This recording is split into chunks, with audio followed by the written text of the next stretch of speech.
Do you want to make sure that you're working smart and not hard? Because tracking your finances is the way that you're going to get there. In this video, I'm going to talk about all of the poor decisions that I made in the beginning and how I got to where I am today. This video is going to give you lots of tips on how to become a profitable business and keep on top of your finances from day one. Hi, my name's Becky, and if you're new here, I make sun catchers and sun catcher DIY kits with video tutorials. I started Veneer Creations in 2017, and since then it has become a full-time successful business. If you're not tracking your costs and expenses, you are going to make lots of mistakes. Trust me, I've been there. So you may have seen in the last video that I made where I talk about pricing your handmade items, that I have hugely increased my profit this year, and I've done that by reducing my overheads and reducing my costs. The way I've done that is by tracking my finances really well, and that's helped me make some really good decisions. So I want to talk about some of them good decisions that I've made this year that have really helped me in making a better profit. Now, one of the decisions that I made this year to save me a lot of money was swapping from my printer to a Munbyn thermal printer. Now, these printers literally use no ink, but it saved me so much money. And this is the kind of thing that could save you money at the very beginning of your business, because it will save you so much more than what a printer would. Now, the HB printer that I bought years ago cost me around £200, and the Munbyn printer cost me around £95. But Munbyn have kindly gifted me a new one. But because I already have one, because I've used it for so long, I'm going to gift this one. So if you join my Patreon small business tier, which will be linked down below, I'm going to be giving this away to one of you to help you in your small business, which will mean that you're going to get it completely free. So I was paying around £20 a month for ink before I started using Munbyn. You'll never guess what I'm paying now. I'm not paying anything. I'm paying £0 for ink, which I'm just like, wow, amazing. Not only that, but I can also use stickers. I purchased stickers from Banana Print, and that cost me about £20 a month. So I can literally make these on my Munbyn printer, which is going to cost me way less. So paper was £6.99 a month on average that I was spending, and now I'm only spending about £3.99 on the labels that I use for this printer, which you literally just unpeel and stick on the item, which before I'd also have to purchase the labels to put the actual paper in, which would cost even more, and I don't even know in the future what I'm going to use this for. I'm also planning at markets. I tend to not sell as many DIY kits because people get really confused on what they are, so I am going to print out something to put on the front of all my DIY kits to show them that it's a DIY kit and explain what that is, and that's going to be so much cheaper than what it would be on a printer. The Munbyn thermal printer has so many uses that you can use it for, and the fact that it's just on a peely sticker and you can just stick it on anything is just amazing. Like, I love this product. When Munbyn got in touch with me to give me this item, I could not believe it because I've already used it for so long.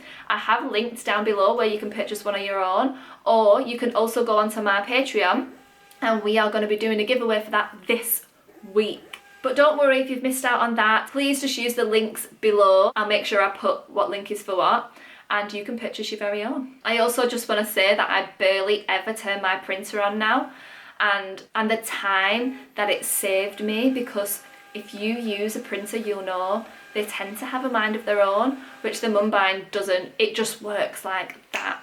Every time I switch it on, it works. When you put the paper in it, it just works. It never gets stuck. It's easy to remove if it did get stuck, which it never does. But it's just so much better than a printer. Like, I can't believe that I have been using a printer for so long for my shipping labels and for everything else. Now, another way that I've saved money on shipping, by the way, shipping is one of my biggest costs that I have in my business, is I changed from sending my items with the Royal Mail, which I had to get in my car and go there every day, to changing to FedEx. Now, I have an actual FedEx account, and you can ring FedEx and set one of these up for yourself if you do sell to different countries. Mine is an international account with FedEx, and it has saved me so much money. It's not just the money that it saved me, but how fast my shipping items get to the US, because the US is one of my main customers, I do sell a lot to Europe and all around the world, but my main customer is the US, and FedEx in the US works so well, and I'm just so grateful for them. I probably save around £5 per parcel now on what I used to spend. It all depends on how big or small your item is and how light or heavy your item is, on what shipping company that you should use, so please shop around. But I definitely think that FedEx is one to keep in mind, especially if you sell kind of maybe a little bit larger items. They also give you free boxes to ship in. Now, I cannot believe that when I first went with FedEx, I wasn't using this for a very long time. I know, this is what I mean about making smart decisions. Now I always use the free FedEx boxes that they send you, and they're so thick. Let me show you. Like, I cannot even tell you the amount of things, like I'm bending that, the amount of products that actually break now. I can't actually remember the last time something broke. Like, I actually can't remember the last time something broke in one of them boxes because they're so sturdy. Something else that I did last year, or was it the year before, was I left the unit that I was in. You might see that I had a very large unit. I thought that I needed a unit for my business, probably because my items were much bigger. I was selling really large macrame items, if you want to see what they are. So yeah, I felt like I needed a bigger space. It was way too big. It was around £800 a month plus electricity. And I thought I needed that space, and since I've come back home in the last year or two, I've realised that I didn't need that space. I've also realised that I can save money actually being at home, even more so because I get tax relief from being here. If you had your own space, you would have complete tax relief from that expense, but that is an extra expense of £800. Where if I'm at home, the amount of rooms that I use in this house comes off my tax.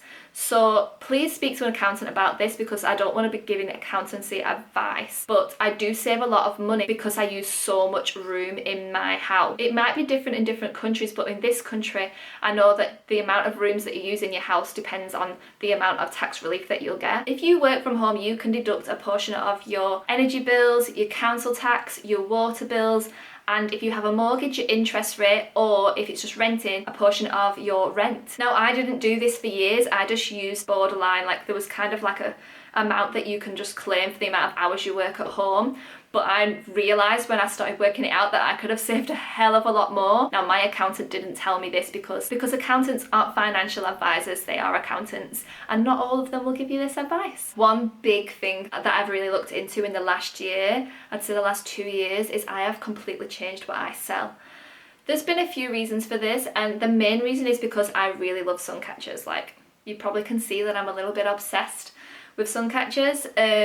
But another reason for this is the macrame items that I was making before, the string that I was using cost so much money, and shipping them items also cost so much money. It was very expensive business to run. Don't get me wrong, it was still successful. I still made a living off that, and I was still able to quit my job off that. But now, selling sun catchers, the amount of profit that I'm making from this item compared to that is so much different. This is why you need to be tracking everything, you need to be pricing everything, you need to know how much money you're making from that item, and tracking your finances and your ins and outs. It will just help you make better decisions. Don't keep them blinkers on, because if you don't track your finances, you're never going to know where you are in business, and you're not going to be able to make a decision like I made, where I changed from macrame to sun catchers. If I hadn't tracked my finances, I never would have known that that was a better business decision for me. So on Patreon, I've put a video up this week on items that I think would be a really high profit, and items that I think you could make a lot of money from, so a lot of profit. And I have posted that on Patreon this week, so if you follow the link down below and follow the small business tier, you will be able to get that video, along with so many more small business tier videos that I already have on there, such as how to purchase wholesale, how to edit your photos, so many videos on there. Now, I spoke a lot in this video on the fact that you should be tracking your costs. So now I'm going to tell you how I think you should do that from day one. How I did it in the beginning was I did it on paper. And if you are just starting out, it might be the best decision for you to do it on paper, because not everybody has the budget to start an app like Excel or Quickbooks. If you have a laptop or something like that, you could also use Excel, which is also a brilliant tool to use. but I don't know how to use Excel. I always have to ask my husband. Something I would really recommend is getting a business bank account or just a separate bank account.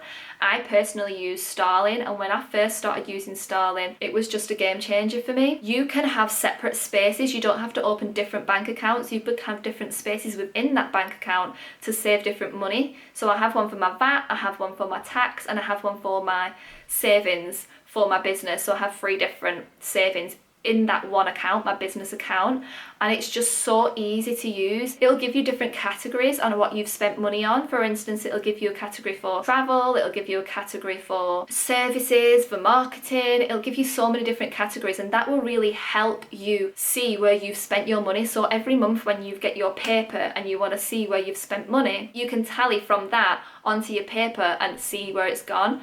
Just make sure you are keeping all your receipts. If you're buying and purchasing a lot of things online, you won't have as many expenses in the beginning, so you might just want to keep them all in a file. I have a file where I keep a lot of expenses too. Yeah, I think to start out with, if you just want to use paper or Excel and have a really good banking app, I use Starling, like I said, but I've also heard of one called Chase that's really, really good. And these are online banking apps which I just think are fantastic to use for budgeting and for just being able to keep tabs on your finances. I've also changed to Starling for my personal account as well because it's brilliant. Now, something to keep in mind in a lot of countries, I know it's happening here in the UK, is everybody eventually is going to be going digital. So you will need something like Xero, Excel, or Quickbooks in the future because everything is going digital. I know here in the UK it's going to be done by April 2026, and it's just something to keep in mind because it is coming sometime in the future, and it's probably already coming in your country somewhere, but I know here in the UK it's 2026. I don't know the full ins and outs of how that's going to work, but I'm sure there's already going to be videos here on YouTube showing you how it's going to work, or you can go on to your government website. So yeah, I really do recommend when things start getting busier to use an app like Xero and Quickbooks. Personally, I needed an accountant to talk me through this. They say that it's really easy to use, and it can be to a certain extent, but there's a lot of things on there that I do not understand, and it wasn't till I got an accountant that I started using the app properly. When you have an accountant, you can just ring them up whenever you want and pester them and make them tell you any question under the sun that you want to be answered. They will answer. They won't always tell you what to do, but they will give you the answers on what you can do. I started using Xero about, I think it was 4 years ago, and I got an accountant at the same time. I had tried to use Quickbooks before then and just completely stopped because I couldn't use it properly, but I do prefer Xero so much more, but that's probably because of an accountant helping me with that app. I am not brilliant at technology, and having an accountant has really, really helped me. I have realised that an accountant isn't a financial advisor, so please don't think they're going to tell you some magical rule on how to make loads of money and save loads of money, because personally, from my experience, they don't. Something that I really recommend doing is keeping a log of all the materials that you use in your items and tracking them on this log. I have a spreadsheet on my small business tier on Patreon, just down below. It's like this, and you can download that and use that to track your own materials and the costs of them. I'll just literally list everything that I use on a daily basis, so my prisms, my hoops, my crystals, and I'll just put the cost of each one. I also now and then look around for cheaper possibilities on my materials, like cheaper wholesalers that I can use, and this sheet is really good because always make sure you factor in shipping when you're doing this, but I can really look at like how much I can save from changing my supplier. That's it for this week. I'll be making another video soon, so please like and subscribe if you really like this content because I am really enjoying making it, and I'll see you in the next one.